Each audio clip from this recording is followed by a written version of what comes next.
esta mañana con el estudio del fruto del Espíritu y vamos a ver en esta mañana la paciencia y la benignidad. Si nos da tiempo vamos a continuar viendo las demás, pero recordemos que el fruto del Espíritu es singular y que es un fruto donde todas estas características o cualidades interiores, porque el fruto del Espíritu es algo que es de dentro hacia afuera, o sea, no puede ser imitado. Si nosotros comprendiéramos de veras que el fruto del Espíritu es algo que no puede ser imitado, podemos nosotros comprender que si no es imitado es porque solamente el Espíritu lo puede producir. Por ejemplo, los dones, cualquiera de los dones puede ser imitado. El hablar lenguas, el echar demonios, el sanar, muchas cosas son imitadas, pero el fruto del Espíritu no puede ser imitado. Por ejemplo, cuando alguna persona trate de imitar o de aparentar un amor que no es producido por el Espíritu, nosotros en nuestro interior inmediatamente lo discernimos y decimos, esa persona no es real. Yo les contaba que el otro día que fuimos a la cárcel me decían, oye Armando, ¿quién es un señor aquí que vino, que hizo esto y esto y esto y el otro? Y me di cuenta que estos presos tiernitos así y pequeños en el Señor pudieron discernir inmediatamente actitudes de una persona que aparentaba una cosa que él no era. Entonces el amor no puede ser imitado, tampoco el gozo puede ser imitado. Tú puedes reírte y llorar por dentro, tampoco la paz puede ser imitada. Vemos muchas veces que la paz es imitada por los gurús o por las personas que están envueltas en filosofías orientales. Una vez mis hijos iban aquí a una escuela en satélite y estaba un gurú que les daba clases de meditación y les decía que se concentraran aquí en un ojo, y una escuela que tenía sus bases fundamentadas en la parapsicología. Cuando llegaron, esto fue hace 4 años, mis hijos estaban más pequeños y me dijeron, papá, fíjate que hay un señor con las barbas que nos dice, y está levantando a un niño, y lo levantó y le metió un aro en medio. O sea, estaba levitando a los niños este gurú. Entonces yo les prohibí a mis hijos que asistieran a estas clases y yo fui a hablar con los directores de la escuela. Entonces los directores me dijeron, pero es que este señor no le hace daño a nadie, es muy buena persona y le está enseñando a tener paz. Y le dije, quiero hablar con él. Entonces me entrevisté con él y tenía así sus barbotas grandes y lo veía aparentemente, y al principio la primera impresión que yo tuve es de que era un hombre que tenía paz, o sea, así muy calmado, muy pausado, todos movimientos muy medidos. Pero en cuanto yo le comencé a decir que todo eso era condenado por la Biblia y que él estaba en las manos del maligno, agarró un cenicero que estaba ahí en el escritorio del director, lo agarró y le hizo así, pero esto es imposible. Y entonces su paz totalmente se perdió. Y yo me di cuenta de que esa paz era una paz que provenía de alguien que no era Dios. Y el esposo del director, que se encontraba presente, también se dio cuenta y le dijo, maestro, nunca habíamos visto que usted fuera tan arrebatado. Siempre habíamos pensado todo lo contrario de usted. Pero es que cuando la palabra entró y todos los chamucos que tenía dentro, fue una explosión tremenda y no pudo resistir eso él y manifestó que su paz era una paz totalmente falsa. No era producida por el Espíritu Santo. Entonces pasamos a la cuarta característica, al cuarto fruto del Espíritu en esta mañana, y dice en Gálatas capítulo 5, versículo 22, mas el fruto del Espíritu es amor, gozo, paz, que fue lo que vimos la clase pasada, y vamos en esta mañana a analizar un poco la paciencia. Ayer tuvimos dos experiencias una experiencia muy agradable y otra muy desagradable. Una de las experiencias más agradables que tuvimos ayer fue que, pues hubo como 7 presos que se convirtieron ayer en la cárcel, pero fue más bonito que en el momento de que acabamos de orar, yo les dije, ¿cuántos de ustedes son traídos aquí y han sido traídos aquí por el Espíritu Santo para que reciban a Cristo? Porque aquí tienen tiempo de pensar y afuera no tenemos tiempo de pensar en Dios. Entonces, si ustedes ahorita que están acá y tienen tiempo de pensar en Dios, no reciben a Cristo, allá afuera tampoco lo van a recibir, van a salir más endurecidos. Entonces se convirtieron 7. Y en eso tocaron la puerta y trajeron la boleta de libertad de uno de los que habían recibido a Cristo. Entonces fue lindo porque en ese instante, pues este muchacho es liberado del pecado y es liberado de la cárcel. Pero yo pensé, si este muchacho no hubiera recibido a Cristo 1 minuto 30 segundos antes, cuando le avisaron que era libre, hubiera sido demasiado tarde tal vez, y posiblemente yo pensé, es la última vez que Dios le había hablado a este muchacho. Y gracias a Dios que así hay personas que a lo mejor es la última vez que Dios te habla en esta mañana, y sin embargo tú lo rechazas y tú te endureces y no sabes que no vas a volver a tener otra oportunidad. Bueno, pues esto fue la experiencia agradable. Después en la tarde teníamos en mi casa un problema con el interfono y mandé a una compañía, mandaron un técnico. Entonces subió el técnico, ya llegó, y me dice, ponen aquí su bocina, no sirve esto y el otro. Y me dijo, déjenme revisar la que está abajo. Entonces bajó abajo a revisar el interfón y mi hijo estaba enfrente a 3 metros barriendo la calle. Entonces en eso, mi hijo vio cuando agarró este señor una bocina de las que yo tenía ahí, que las corta con las pinzas y que se le echa al portafolio. Ni más ni menos, pero tranquilo. Y subió arriba. Entonces me dijo, bueno, su presupuesto es esto y esto y esto y esto y la bocina. Y en eso sube mi hijo corriendo, Moisés, que es más listo que nada, y me dice, papá, este señor acaba de cortarte la bocina y la acaba de echar en el portafolio. Y le dice él, ¿yo, niño? Y le dice mi hijo, sí, no se haga. Abra el portafolio, y que lo abre, y que me dijo, mira papá, esta es, y que bajamos abajo y exactamente los cables con los que había cortado coincidían con mi bocina. Entonces, pues me dio mucha tristeza ver de cómo la gente, pues todo el mundo está robando, todo el mundo está dando oportunidad. Les hablas a que vengan por tu lavadora, se le llevan tu lavadora y le cambian todo el motor a tu lavadora y no vuelves a ver tu lavadora más que con otro motor reemplazado. Le hablas a que vengan a comprar tu televisión, no las tenemos que llevar. Yo les voy a dar un consejo, nunca manden ni su lavadora, ni su televisión, nunca a reparar. Señor, me la arregla aquí usted en mi casa. Y si es posible cuando yo esté, para que veas que no te cambien otras partes.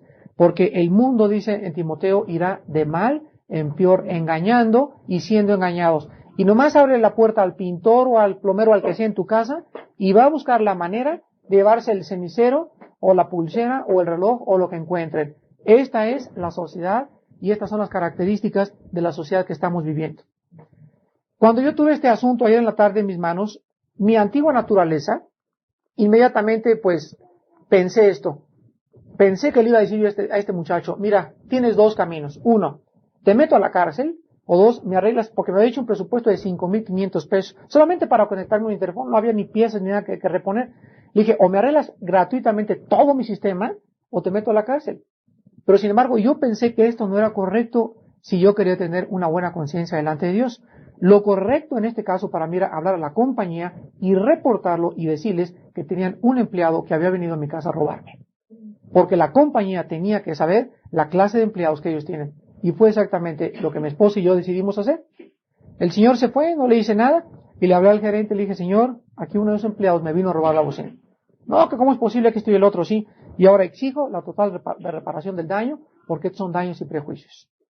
Ahora quiero decirles a ustedes una cosa, se los he dicho muchas veces y lo vimos en la clase pasada. El cristiano tiene la obligación de recurrir a la justicia siempre. No hay tal cosa como alguien puede decir, bueno, ¿dónde está el amor de Dios? Es que el amor de Dios es justicia también.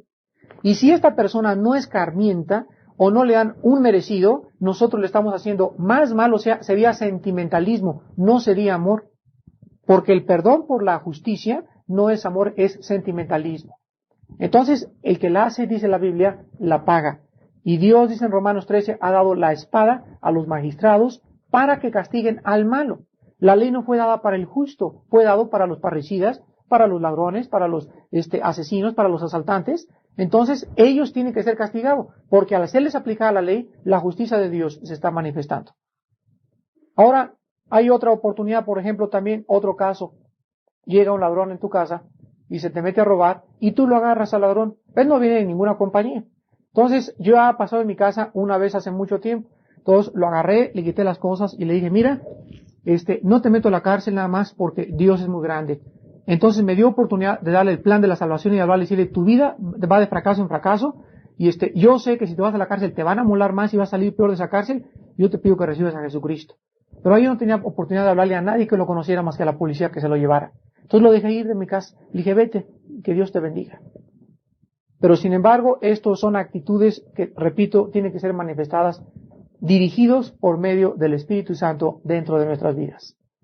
Y en tercer lugar, el otro ejemplo es que tú tengas un arma en tu casa, cosa que ningún cristiano debe tener, pero hay muchos esposos de ustedes que no son creyentes o que son nuevos en Cristo y puedes tener un arma en tu casa o que te gusta la cacería, etcétera, etcétera. Se te mete un ladrón, tú puedes dispararle en defensa propia a un ladrón y ser justificado por la ley de Dios. Tú puedes matar a un ladrón dentro de tu casa y tú no eres un asesino delante de Dios, porque mataste en defensa propia. Ahora, esto lo puede hacer un militar o lo puede hacer una persona que trabaja en la policía que justifica el uso de las armas. El otro día un capitán de la policía que es cristiano me dijo, Armando, ¿qué hago si un ladrón se mete? Le dije, tú puedes agarrar la pistola y le puedes dar un balazo. Claro que tírala a los pies o trata de no matarlo, pero si viniera el caso en que se viniera con un cuchillo o algo y está tu familia o tú le puedes dar un balazo y tú lo puedes matar. Y esto se encuentra en el Antiguo Testamento en las ciudades de refugio. No había cárceles en la Biblia, había ciudades donde una persona cuando mataba por imprudencia, por ejemplo dice Dios en Deuteronomio, si algún obrero está con el martillo golpeando así la piedra y se zafa la cabeza del martillo y le pega a una persona en la cabeza, es homicidio por imprudencia.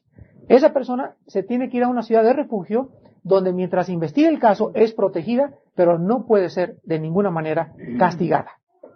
Ahora vemos que en México ya está promoviéndose más lo que se llama la defensa propia, porque ya son panaderos, abarroteros, comerciantes que están siendo asaltados y no les queda más que tener una arma debajo de la caja y tener que ejercerla, usarla para poder defender sus intereses.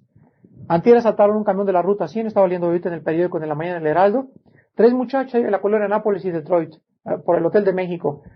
Se bajaron, entonces en ese tanto uno de los pasajeros vio una patrulla y le habló, los alcanzaron, mataron a uno de los asaltantes y a los otros 2 los siguieron y se los llevaron a la cárcel. Entonces vemos que constantemente ahora el público está usando las armas o está usando lo que pueda para poder aplicar la justicia que la propia justicia humana o la policía no puede llevar a cabo por su insuficiencia y su falta de personal. Estamos viviendo, hermanas, la ley de la selva. La ley de la selva. Y tenemos entonces que tener paciencia. La paciencia, las que estén tomando notas, es la palabra griega macrotumia, con K, macro, M-A-K-R-O, T-H-U-M-I-A, macrotumia, y les voy a dar la definición. Es el espíritu que no se da por vencido, el espíritu que no cede, que soporta. Y siempre, hasta ahí está la definición, es el espíritu que no cede o que no sea por vencido, o en otras palabras, perseverar. La persona que a pesar de las presiones, después de este robo ayer en mi casa, mi esposa y yo nos volteamos a ver, y ella estaba tan triste, pero tan triste, dice, no sabes, me siento tan deprimida de que el mundo esté así, de que ya no puede uno confiar en nadie porque ya todo el mundo está obteniendo el mejor partido. ¿Qué así va a seguir? Y le dije, acuérdate que el pecado va a abundar y la gracia tiene que sobreabundar. Y los impíos irán de mal en peor, robando, va a ser un descaro tremendo, pero nosotros tenemos, hermanas, que seguir empujando. Tú, le dice Pablo a Timoteo, persiste en lo que aprendiste y no pierdas tu confianza que tiene grande galardón. Entonces, tenemos que seguir, a pesar de esta presión con la cual vamos a seguir luchando, tenemos que tener paciencia. Ahora, el no darse por vencido y el no desanimarse es un fruto del Espíritu. Es algo que el Espíritu produce entre nosotros. ¿Y en quiénes produce este fruto? En las personas que están teniendo una comunión ininterrumpida en las mañanas con el Señor Jesús.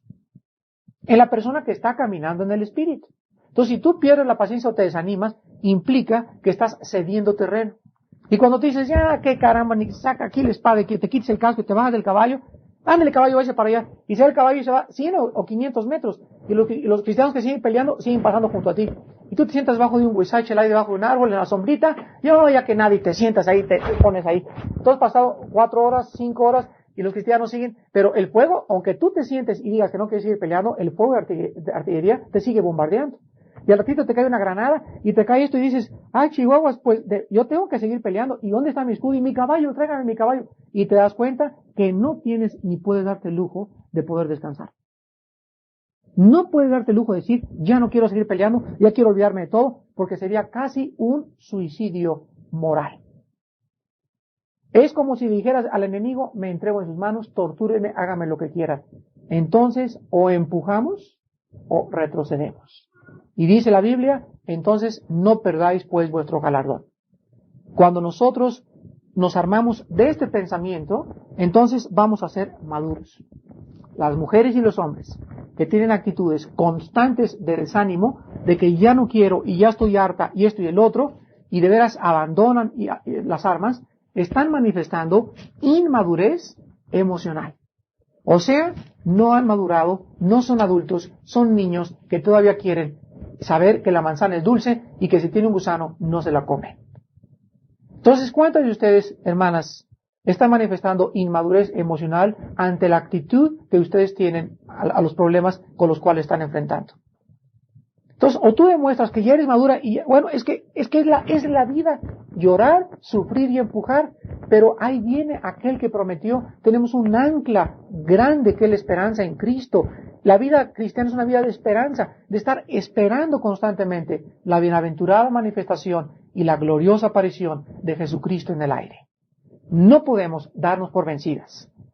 Entonces, esta palabra también expresa la actitud de un hombre que no pierde la paciencia con los demás. La actitud del hombre que no acepta la derrota ante ninguna circunstancia. No admite la derrota. Y perdí el trabajo y no importa, yo tengo que conseguir otro trabajo. Y perdimos un hijo, Dios nos puede mandar otro hijo. Y nuestro hijo está en problemas, no importa, seguiremos orando. Dios tiene que contestar. Esa es una actitud que demuestra que esa persona está llena del Espíritu Santo. Fíjense ustedes. Esta actitud está demostrando que esta persona está llena del Espíritu Santo. Por eso el Bautista le decían, los valientes arrebatan el reino de Dios. O sea, los valientes son aquellos que pueden verdaderamente atraer el reino de Dios aquí a la tierra y aquí en la tierra derrotar toda fuerza del enemigo por medio de la confianza en Jesucristo. Vean en Hebreos capítulo 12 que también la paciencia, en tercer lugar, también la paciencia expresa la actitud de soportar la disciplina. La actitud de soportar la disciplina del Señor. ¿Cuántas veces ustedes tienen a un niño? Hebreos 12, 7. Tenemos un hijo de 3, 4, 5, 6, 8, hasta los 12 años, 13 años de edad. Y tú le pegas a tu hijo y tu hijo en lugar de bajar la cabeza te hace una rabieta. No sé cuántos de ustedes tengan esta clase de hijos. Pero quiero decirte que cuando tú le pegas a tu hijo o tú castigas a un hijo y te dice, ¿y qué? O te grita o no me importa o no me duele. Tú estás enfrente de un futuro Al Capone. Tú estás enfrente de un futuro delincuente juvenil. Porque cuando un niño chico no soporta la disciplina del padre o de la madre, solamente está manifestando de que el niño sabe que él puede dominar la situación. Él sabe que la mamá no está realmente significando el castigo que le está diciendo. Yo tengo un pariente que llega y le dice a su hijito, vas a ver, te voy a pegar, ya me caíste mal. Y el niño ya se la sabe. Y viene y le hace, es una nalgadita que apenas le duele. Y te voy a castigar 3 días. Y él sabe, por las veces pasadas, que ese castigo nunca se lleva a cabo, que no es cierto que lo va a castigar 3 días. Entonces el niño mide psicológicamente al padre y sabe perfectamente bien, lo tiene tan medido, que sabe que es una farsa lo que el padre está haciendo en el castigo. Entonces el niño crece como un futuro delincuente. Pero cuando una madre de ustedes al hijo le dice, te he dicho y te lo digo una vez que no me agarres eso, y no detiene el castigo, sino que agarra una tablita y le da, pero bien sabroso, y lleva a cabo y no lo deja ver la televisión en los 5 días que lo prometió, y el niño que se revuelque y grite y amenace y que no de la casa, diga lo que diga, la mamá permanece fiel a la palabra, ese niño sabe que no puede jugar con esa mamá. ¿No pasa lo mismo con los delincuentes? Les decía ayer también en la cárcel, la mente del delincuente es vamos a robar un banco, 5 millones de pesos. Y la mente del delincuente, la mente criminal es esta, pero va a ser el único robo, el robo perfecto, y nos retiramos. Y con los 5 millones compro una casa, etcétera, etcétera, y me dejo de problemas. Yo pensaba esto cuando yo era joven. Mente siciliana, mente mafiosa. Pero cuando tú tienes los 5 o los 10 millones de pesos, te das cuenta, como les decía ayer, que no es cierto, porque te salió perfecto el robo y no te agarraron, entonces planeas otro. Y planeas 2, y planeas 3, y planeas 4, y no te agarraron ni en el 1, ni en el 2, ni en el 3, pero sí te agarran en el 4 o en el 5. Y si no te agarran, estás condenado a morir a balazos. O trágicamente, o dramáticamente. Tarde o temprano. Y si no te agarran a balazos, y si no te meten a la cárcel, estás condenado, dice la Biblia, maldito el dinero mal habido. Ningún dinero habido deshonestamente o sin haberse ganado con el sudor de su frente, no puede tener la bendición de Dios. Entonces, esas personas como Capone, ni lo mataron, ni lo agarraron, y al último de su vida, fue condenado por evadir impuestos y lo mandaron a la penitenciaría de Alcatraz, donde murió sifilítico.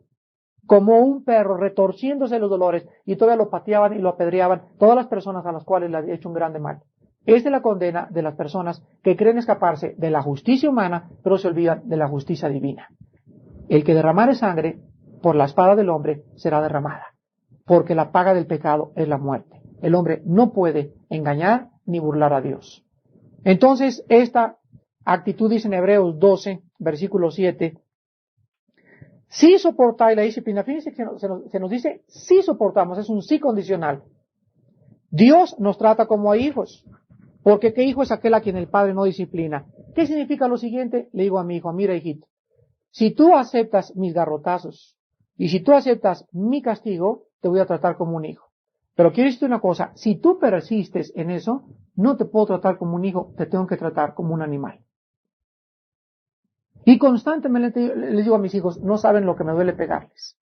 Pero yo quiero tratarles como seres humanos. ¿Por qué ustedes quieren ser tratados como animalitos a puros golpes? Y el otro día en una mesa redonda devocional les pregunté a mis tres hijos, ¿por qué ustedes quieren eso? Papá, porque la Biblia dice que somos tercos por naturaleza.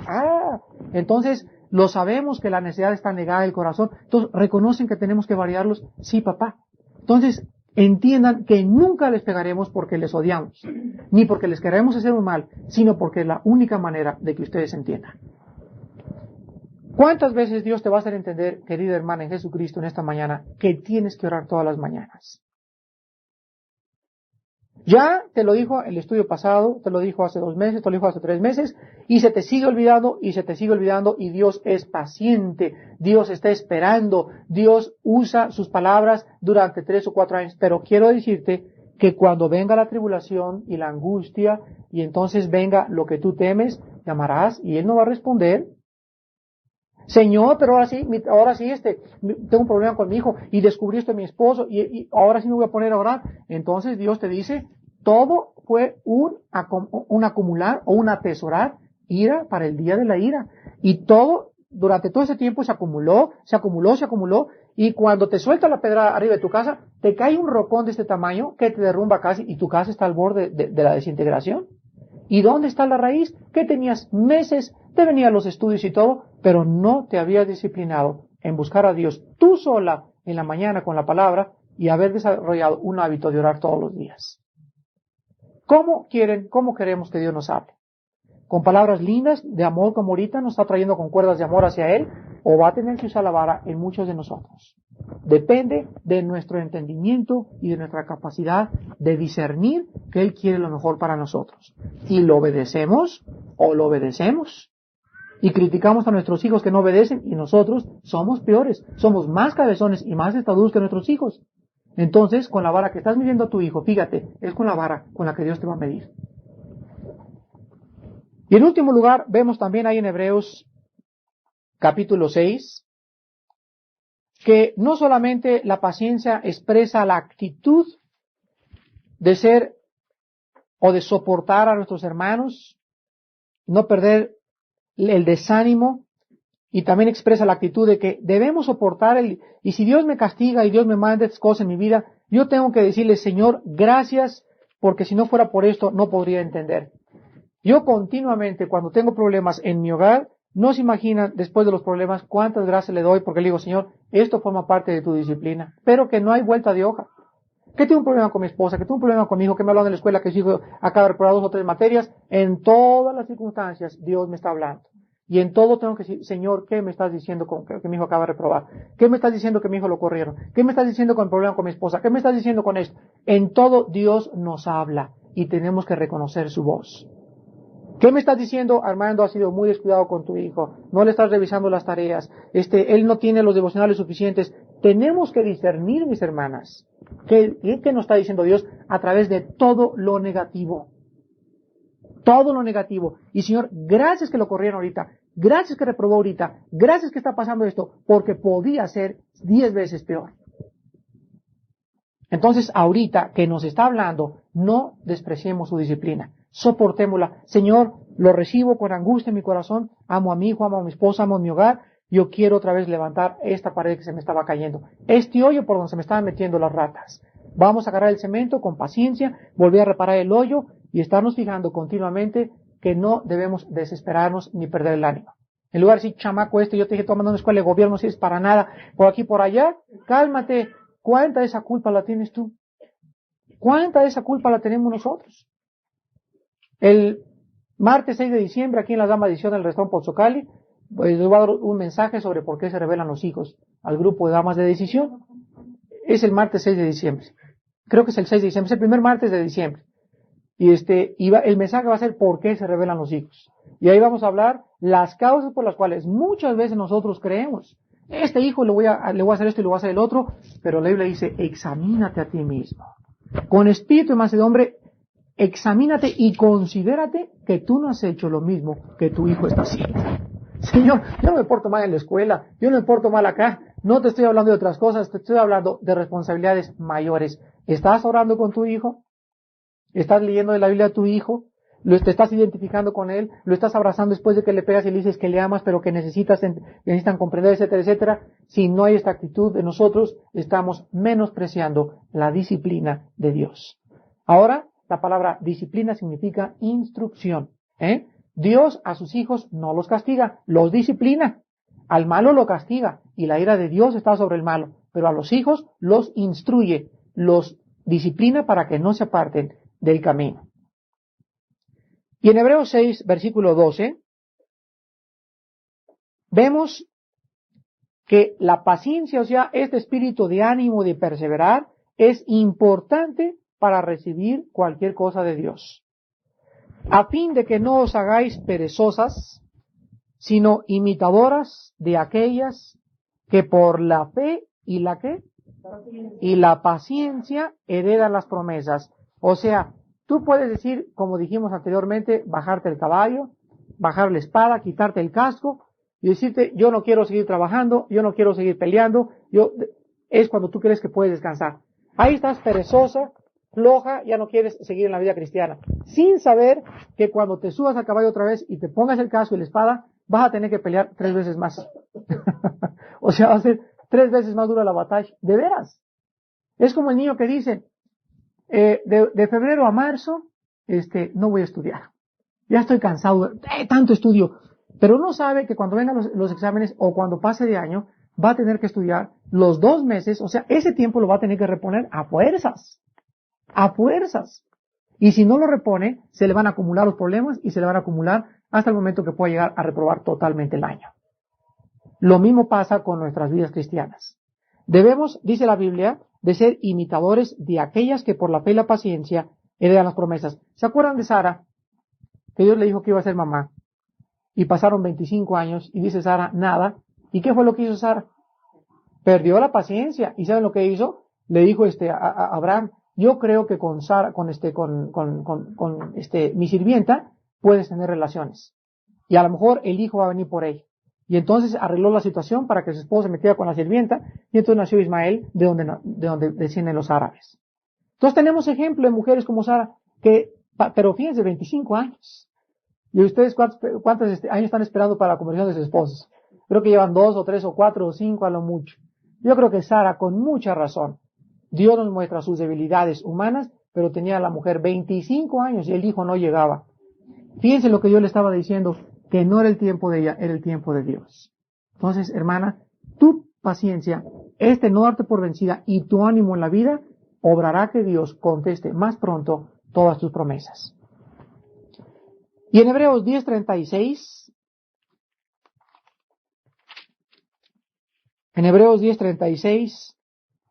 se nos vuelve a decir, porque es necesaria la macrotumia, la paciencia. Es necesaria, fíjense, es necesario no darte por vencido, para que habiendo hecho la voluntad de Dios, o sea, ¿quién puede hacer la voluntad de Dios sin paciencia? Nadie. Necesitamos empujar y empujar y empujar para hacer la voluntad de Dios.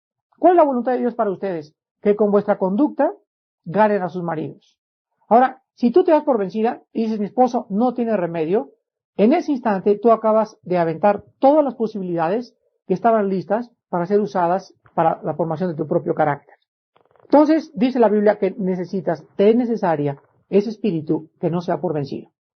Y mientras tu esposo se pone más cabezón y se porta más patán y se porta más duro contigo, tu paciencia crece y crece y crece y crece.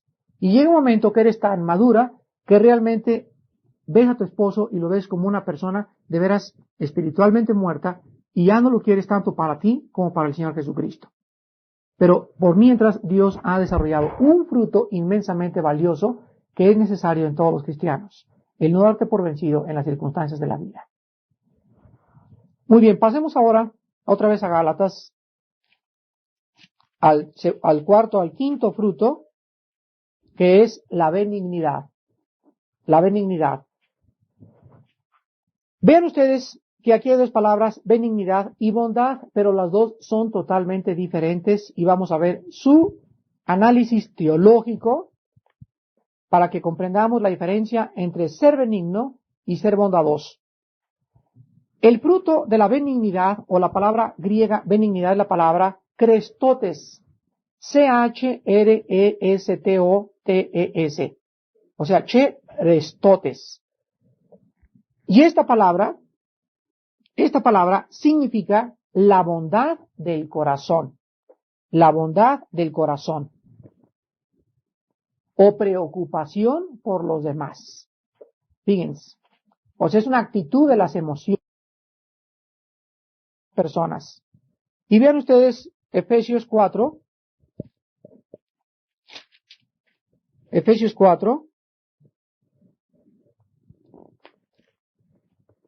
que no solamente implica una preocupación hacia los demás, sino que también implica el perdón. Efesios 4, versículo 32. Antes sean benignas unas con otras, misericordiosas, perdonándose unas a otras, como también Dios os perdonó a vosotras en Cristo. Fíjense que la primera palabra que se usa es benigna, que es el fruto del Espíritu. Cuando una persona es benigna, es una persona a la que llamamos en nuestro lenguaje común buena. Es una persona buena, que no guarda rencor, que está preocupada por el crecimiento de la otra persona en lugar de su propio crecimiento. Y esta benignidad cristiana es una cosa maravillosa porque significa tratar a otros de la misma manera como nosotros somos tratados por Dios. Una persona que es benigna, que se preocupa por los demás, es la persona que dice, mi hermana de enfrente tiene 2 meses su esposo que no tiene trabajo. Entonces, si ella tiene ese fruto del Espíritu Santo, ella se preocupa y dice, ¿qué estarán comiendo? Tú puedes lavarte las manos y decir, bueno, eso no es problema mío. Pero la persona benigna es la persona que ve una viejita atravesar la calle y se preocupa, ¿quién la va a ayudar a atravesar la calle? Y no está esperando que alguien vaya. Va y la agarra de la mano a la viejita y la ayuda a atravesar la calle. Va y le quita al niño que está cargando y le ayuda a atravesar la calle. Va un paralítico a un ciego y lo ayuda a atravesar la calle. Es la persona que tiene siempre una constante atención hacia el prójimo. Ahora fíjense que lo opuesto a esto es vivir ensimismados en nosotros mismos. Vas en la calle, mi lavadora, mis problemas, mis niños, pensando en ti nada más, y se te cierran, y vieja tonta, cara de tlacoyo, esto y el otro. O sea, estás siempre ensimismada en tus problemas, pero no tienes tiempo de estar viendo a quién le puedes ayudar. Vas caminando en la calle por Nueva York, o por la Ciudad de México, por Buenos Aires, o por una ciudad grandísima, y vas en la calle atravesando, y como autómato, ¿no? En mis problemas y eso. Pero la persona benigna, la que tiene un fruto, la que tiene un sentimiento, un sentir, el sentir que hubo en Cristo, es la persona que está buscando a los demás en qué puedo ayudarte. Es la persona que llega, ya tienes asiento, su niño, hermana, esto y el otro, es la persona que está viendo porque los demás tengan sus necesidades satisfechas. Es un fruto del Espíritu. Y este fruto tiene que ser principalmente manifestado en una mujer cristiana. Ahora vamos a ver la palabra bondad. ¿Cuál es la diferencia entre ser benigna y entre ser bondadosa? La palabra bondad es la palabra griega agatosune, así como ágata, agatosune, y significa tierno de corazón o generoso. Estamos hablando de las personas generosas. La palabra benignidad, vimos, es una cualidad del corazón y de las emociones, Pero agatosunio, bondad, es una cualidad de la conducta o la acción. Tú puedes, por ejemplo, ir en la calle y preocuparte por una persona y decir, pobrecita señora esa. O sea, dentro de ti sientes que la preocupación de ayudarla. Pero si tú no llevas a la acción, si tú no actúas, mi pobre vecina no tiene que comer y te lamentas, pero si tú no le llevas el azúcar o el kilo de arroz o la ayudas a cruzar la calle o a cuidarles un niño, tú no eres una persona bondadosa. Posiblemente eres benigna, pero la benignidad es la bondad llevada a la acción. Esa es la diferencia entre benigno y bondadosa. Ahora, también esta palabra, bondadoso, es lo opuesto a la palabra griega, poneros. La palabra poneros es la palabra malo. Entonces, Dios, por ejemplo, dice en la Biblia, Dios ha salido sobre los ágatos, o sea, sobre los buenos, y sobre los poneros, sobre los malos, sobre las dos cosas. Y dice la Biblia que los cristianos debemos orar por los poneros, por los malos. ¿Para qué? Para que Dios les abra el entendimiento. Ahora, el hombre que es ágatos, el hombre que es bondadoso, es generoso. Y vean ustedes primera de Juan, capítulo 3. La persona que es bondadosa o generosa es la persona que no solamente se preocupa en las necesidades del prójimo, sino que busca satisfacer esas necesidades. Por eso dice 1 Juan 3, del 16 al 18, en esto hemos conocido el amor, en que Él puso su vida, o sea, ¿por qué Dios puso su vida? Por su bondad, por su preocupación por nosotros. Su amor lo llevó a la acción muriendo en la cruz del Calvario. Nosotros debemos poner también nuestras vidas por las hermanas. Pero el que tiene bienes en este mundo y ve a su hermano tener necesidad y cierra contra él su corazón, ¿cómo mora el amor de Dios en él? Hijitas mías, no amen de palabra ni de lengua, sino de hecho y en verdad. Ahora compárenlo con Proverbios capítulo 3. Proverbios capítulo 3. Versículos 27 al 28. Proverbios 3, del 27 al 28. No te niegues a hacer el bien a quien es debido, cuando tuvieres poder para hacerlo. No digas a tu prójimo, anda y vuelve, y mañana te daré, cuando tienes contigo que darle. Anoche estudiábamos en un estudio en el libro de los Hechos, y estábamos viendo Hechos 2, 43 al 44, que el retrato como el Espíritu Santo pintaba la iglesia primitiva, era una iglesia donde no había necesidades materiales, donde todas las personas tenían en común todas las cosas. Y si un hermano no tenía, o si yo no tenía para darle a una persona, iba a vendía mi anillo, o vendía mi reloj, o vendía mi chamarra, pero mi hermano no podía hundirse, mi hermano no podía, enfrente de mis ojos, morirse de hambre. Porque cuando nosotros vemos la necesidad, y no tenemos en efectivo, pero podemos vender hasta un sillón para poder ayudar a alguien, ¿por qué no lo hacemos? Porque vivimos demasiado ensimismados en nosotros, demasiado concentrados en nuestros problemas, y no tenemos un fruto del Espíritu que es importantísimo, la preocupación por las necesidades del prójimo que nos rodea. Ahora dice Gálatas 6:10 que no nos olvidemos de hacer el bien, pero mayormente con los de la familia de la fe. Ya les dije que la Biblia nos habla de 3 maneras de dar: diezmos, ofrendas y a los pobres. Cuando tú tengas ropa ahora en diciembre, o júntate un par de zapatos viejos por ahí, un abriguito por ahí, un suéter, ahora en diciembre, júntate un tambachito. Lo podemos traer aquí, lo podemos llevar a las esposas de los que están en la cárcel, lo que vamos a ver los jueves, pero tú acostúmbrate cada diciembre o cada época de juntar algo de lo cual te puedas desprender y dárselos a personas. Yo sé que tú lo necesitas, pero alguien que lo necesita más que tú. Alguien que lo necesita más que tú porque no tienen un solo suéter, un solo abrigo que ponerse. Entonces comienzas a practicar. ¿Cómo puedo yo ser desprendido, Señor, si siempre hemos sido egoístas? Armando, me dice la Biblia, comienza a practicar. Comienza a dar, porque acostumbras a tu vida, tu corazón, a ser desprendido con tus cosas materiales.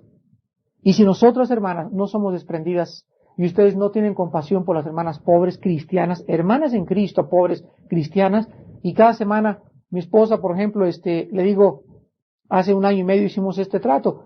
Voy al supermercado, le doy compra la quincena y siempre compra un jabón, una lata de Complex, una lata de atún o unas sardinas, algo. Y entonces, 2 veces a la quincena, tenemos una lasañita chiquita, pero ya estamos juntando, o sea, de su diezmo le digo, el diezmo no me lo des de lo que yo te doy del supermercado, cómpralo, o sea, el 10%, cómpralo para las personas que necesitan. Entonces va al mercado de Jamaica y se ahorró 30 pesos en comprar papas en Jamaica, se ahorró 20 pesos por allá. Entonces todo eso lo agarra y lo invierte y lo compramos en cosas. Ya tenemos atrás de la combi siempre bolsas de comida. Siempre me encuentro hermanos pobres. Hermano, ven para acá. A nadie le digo que se lo voy a dar para que no se ofenda. Le digo, aquí está una ofrenda del Señor. Pero hay una oportunidad de estar compartiendo lo mucho que Dios nos está dando. No pueden ustedes de aquí en adelante comprar un paquete de Complex al mes, o 1 kilo de arroz, o 1 kilo de azúcar, irlo guardando, y cuando te das cuenta en 2, 3 meses, ya tienes una lasanita chiquita, y ya estás en posición de buscar una hermana pobre. Hay cientos de pastores y hermanos pobres. Hermano, le traigo una ofrenda, y estás dando el diezmo de lo que Dios te está dando para la comida de la quincena que tu esposo te da. Usen su diezmo de la quincena, hermanas, para esas cosas. Lo pueden hacer.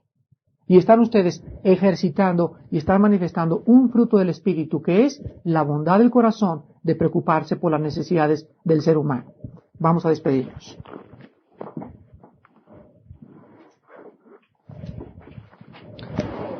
Señor, gracias te damos en esta mañana por mostrarnos que solo el Espíritu dentro de nuestras vidas, dentro de nosotros, puede producir algo tan difícil que la naturaleza humana sin el Espíritu podría producir: el fruto del Espíritu.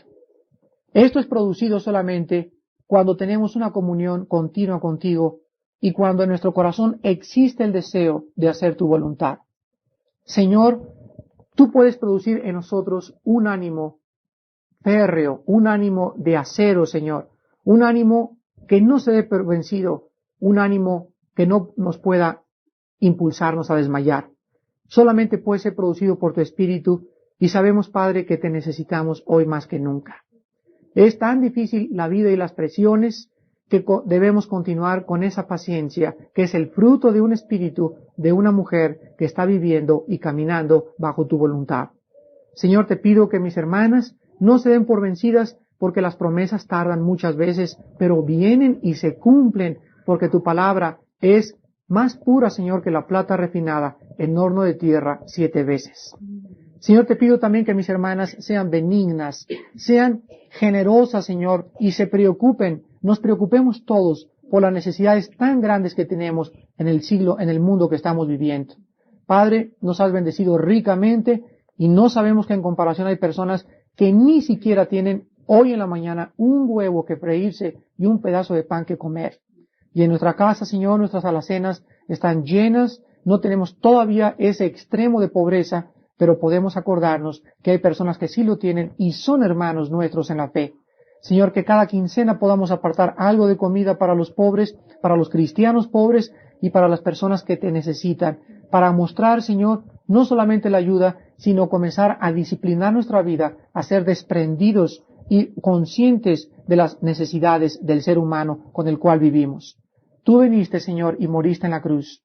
Tú fuiste benigno, paciente y misericordioso de haber resistido los insultos y las cruces y las espinas en tu espalda, en tu cuerpo y en tu frente. Señor, todo lo hiciste porque eras bondadoso y te preocupaste por nuestra salvación. Tú que no eras pobre, Señor, te hiciste pobre por nosotros, para que nosotros fuéramos enriquecidos con tu pobreza. Tú que morabas en lo alto, bajaste para que nosotros pudiéramos subir. Y tú moriste para que pudiéramos vivir, y ejemplo nos has dado para que sigamos tus pisadas. Señor, bendícenos en esta mañana y despídenos con la paciencia y la benignidad y la bondad de un corazón que está lleno del Espíritu Santo. En el nombre de Jesucristo. Amén.